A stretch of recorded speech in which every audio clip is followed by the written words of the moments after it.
c'est Lady Tar pour ceux qui ne me connaissent pas. Donc, bienvenue sur ma chaîne si vous êtes nouveau. N'hésitez pas de vous abonner, liker, commenter, partager pour soutenir Lady Tar. Et vous pouvez également me suivre sur Instagram et Facebook avec le pseudo Lady Tar. Je suis également sur TikTok. Je partage souvent les contenus sur la santé, le bien-être de la femme. Également, je parle de la mode et de la beauté. Aujourd'hui, je vais faire une vidéo un peu spéciale. Je vais parler de la vie d'une jeune fille à l'étranger en tant qu'étudiante. Voilà. Donc, je vis en Guinée, ça fait déjà 9 ans et demi. Je suis là dans les cadres d'études pour la médecine. Je suis venue pour faire la médecine. Et j'ai eu à vivre beaucoup de choses que j'aimerais partager à mes petites sœurs, à toutes celles qui désirent étudier à l'étranger. C'est vrai que chaque pays a ses réalités. Il y a des choses qui peuvent aussi vous aider.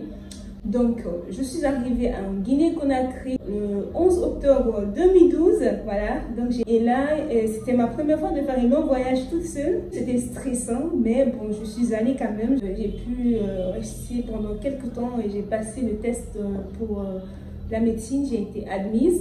Et là, j'ai commencé par chercher ma maison, voir comment m'installer, qu'est-ce qu'il faut, tout, voilà. Donc, j'ai fait presque 9 ans et demi et j'ai vécu des choses, j'ai traversé des moments très difficiles également et des moments de bonheur que je voudrais partager avec vous. En tant que jeune fille, nous sommes exposés à beaucoup de choses. Surtout quand tu vis à l'étranger toute seule, on te prend pour une aventurière, pour une prostituée, parce que généralement ce sont des femmes prostituées qui quittent leur pays pour aller dans un autre pays pour faire leur vie, voilà. Donc beaucoup de gens vont vous confondre à des prostituées, mais vous savez ce que vous êtes venu faire et vous savez, comment on appelle ça, votre objectif, vous savez votre objectif, donc voilà. Peu importe ce que les gens vont dire, bah, ne les écoutez pas. Ok, donc quel conseil je veux donner en tant que grande sœur à toutes ces jeunes filles qui désirent étudier à l'étranger? Déjà, étudier à l'étranger, c'est une responsabilité que nous prenons et ça permet à ce que la personne devienne plus mature. Voilà, donc moi j'ai essayé de... Tu deviens responsable de toi-même. Hein. Il n'y aura pas maman qui va faire le marché pour toi. Il n'y aura pas papa qui va déposer la boîte de Nido à la maison. Et donc tout repose sur toi. Comment gérer ton argent, comment gérer ton emploi du temps. Voilà, bref, ta vie sociale, tout ça dépend de toi. Et donc il faut être très sage afin de pouvoir réussir tes études à l'étranger en tant que jeune fille. Je veux vous parler des choses qu'il ne faut pas faire, voilà, les choses à éviter ou en émotion à ne pas faire, pratiquement ne jamais faire en tant que fille à l'étranger. C'est-à-dire, 1. Ne pas prendre une maison avec ses copines. C'est vrai, c'est cool, hein, rester avec les copines, c'est trop cool, il y a l'ambiance, il y a la joie, bref, il y a tout.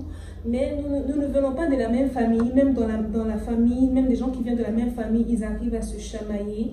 Comme une fois les gens qui ne viennent pas de la même famille. Et donc, c'est très important de ne pas prendre une maison. Moi, mon père m'a conseillé avant d'arriver, il m'a conseillé de prendre une maison toute seule et c'est ce que j'ai fait et je n'ai pas eu de problème. Voilà. Donc, je vous conseille de ne pas prendre une maison avec des copines. Parfois, on a envie de vivre ensemble, de faire tout ensemble, mais c'est très dangereux parce que parfois, ça gâte l'amitié. Au début, ça peut être sympa, hein. Au début, ça peut être bien, mais à la fin, votre amitié est gâtée. Au début, ça va aller, mais après, avec le temps, vous allez vous rendre compte qu'il y a des choses que vous n'aimez pas et que l'autre fait. Par exemple, c'est l'heure de réviser, l'autre regarde la télé. C'est l'heure de dormir, l'autre met la musique, et ainsi de suite. Et là, ça crée des petits problèmes entre les filles. Et après, ça peut jouer voilà, sur les études, tout et tout. Je vous conseille de prendre une maison à vous toute seule. Et là, si tu as envie de voir tes copines, tu peux aller passer le week-end chez elles ou elles peuvent venir chez toi, passer quelques temps, ainsi de suite. Et ça passe, ça passe. Vous n'avez pas besoin de vous prendre la tête pendant longtemps pour des petits problèmes parce que telle personne ne lave pas la douche, telle personne ne fait pas la vaisselle, telle personne fait trop de bruit, telle personne envoie des garçons, tout ça. Tu vois, des petits problèmes comme ça qui peuvent entraîner des déséquilibres dans votre vie estudiantine à l'étranger. La deuxième chose que je conseille aussi à ne pas faire, c'est au niveau de la gestion de votre argent. Déjà, étant étudiante, on reçoit l'argent par mois, une fois par mois. Et donc, vous avez, par exemple, moi, je recevais 100 €. Et sur les 100 €, je dois gérer pendant 30 jours. Ok? Donc, j'ai pas droit à faire l'erreur, j'ai pas droit à dépenser inutilement, sinon je vais galérer. Sinon, je vais galérer. Là, c'est clair. C'est clair que la galère, elle est constante chez les étudiantes, mais mieux vaut faire bien sa gestion. Quand vous recevez votre argent, évitez d'acheter des choses imprévues. Par exemple, sortir avec tout son argent, c'est très dangereux parce qu'il se peut que quelqu'un vous vole, il se peut que vous perdiez l'argent. Donc, faites très attention. Sortez avec le minimum que vous pouvez utiliser dehors et laissez le reste à la maison ou soit à la banque. Voilà. Ne sortez jamais avec tout votre argent parce que vous risquez de tout dépenser. Moi, ça m'est arrivé quand je suis en 3e année. J'étais partie prendre l'argent à Ecobank au marché. L'Ecobank se trouve au marché. Donc, j'ai pris mon argent et le temps de traverser tout le marché pour venir à la maison, j'ai acheté tout ce que j'ai envie d'acheter dans le marché jusqu'à arriver à la maison. Et quand je suis arrivée à la maison, je me suis retrouvée avec juste un truc de 20 € sur moi. Voilà. Et là, je devrais gérer ça pendant un mois. Imaginez, 20 €. Qu'est-ce que je vais faire?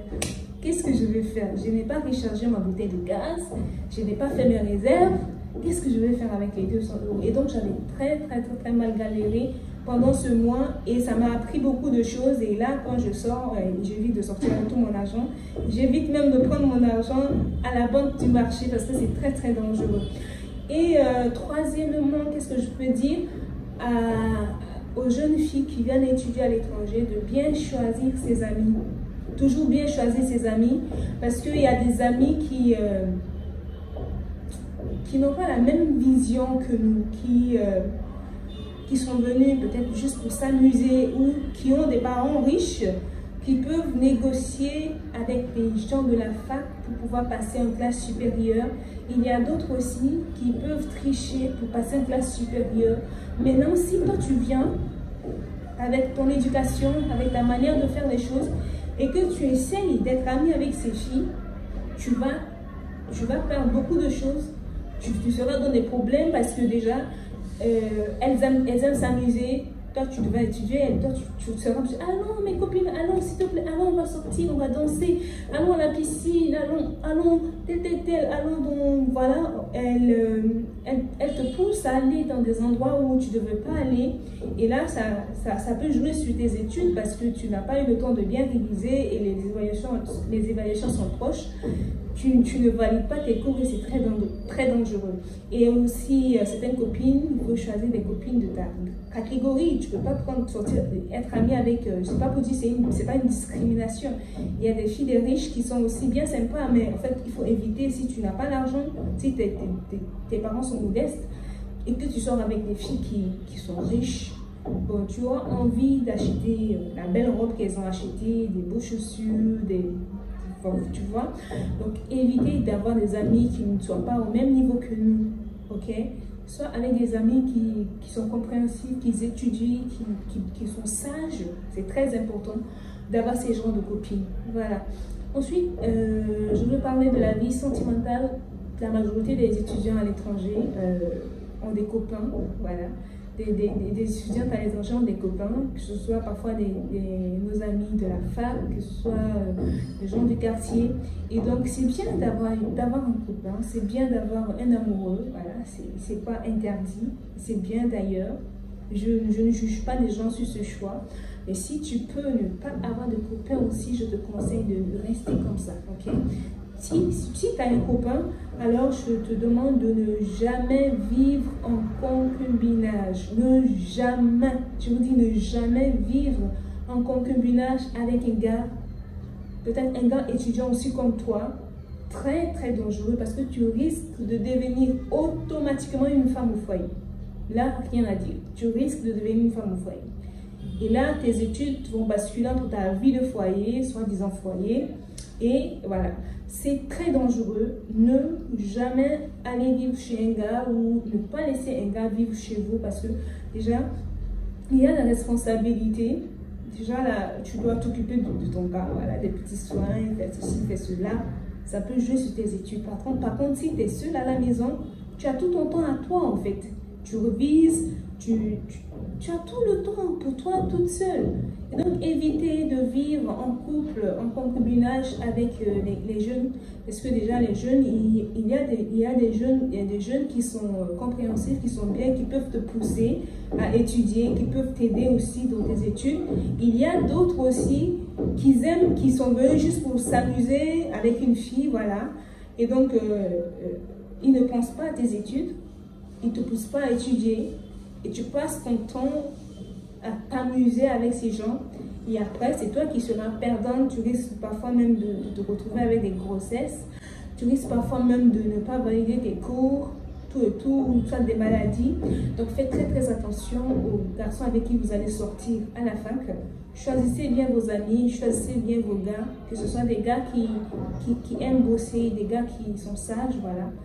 Même si on les trouve rarement, il y a des gars qui sont sages, qui respectent vraiment la femme, et voilà. Donc c'est ça l'autre point. Quand tu es à l'étranger, la seule personne qui peut veiller sur toi H24, 7 jours sur 7, 30 jours sur 30, 12 mois sur 12, c'est Dieu le Tout-Puissant. Et donc, il y a beaucoup de jeunes, d'ailleurs moi également, arrivés à l'étranger, parfois ta foi chavire, parfois tu as l'impression que ta foi bascule un peu, ta vie chrétienne bascule pour ceux qui sont chrétiens. Donc, quand tu sors, tu dois t'attacher au Seigneur. Parce que le Seigneur, il est le seul à te guider, à te bénir, à te protéger. Donc si tu t'éloignes du Seigneur, tu deviens vulnérable. Soyez fondés dans le Seigneur. Soyez enracinez-vous dans le Seigneur. Voilà, donc ce sont des conseils que je tiens vraiment à partager avec vous. Si ça vous a fait du bien, n'hésitez pas de partager pour que d'autres personnes aussi puissent apprendre cela. Et pour m'encourager, n'hésitez pas de vous abonner à ma chaîne YouTube, partagez également, likez et commentez s'il y a d'autres points à ajouter. Vous pouvez ajouter également pour que voilà, ça puisse passer. Merci à tous d'avoir suivi la vidéo et à très vite pour des nouvelles vidéos.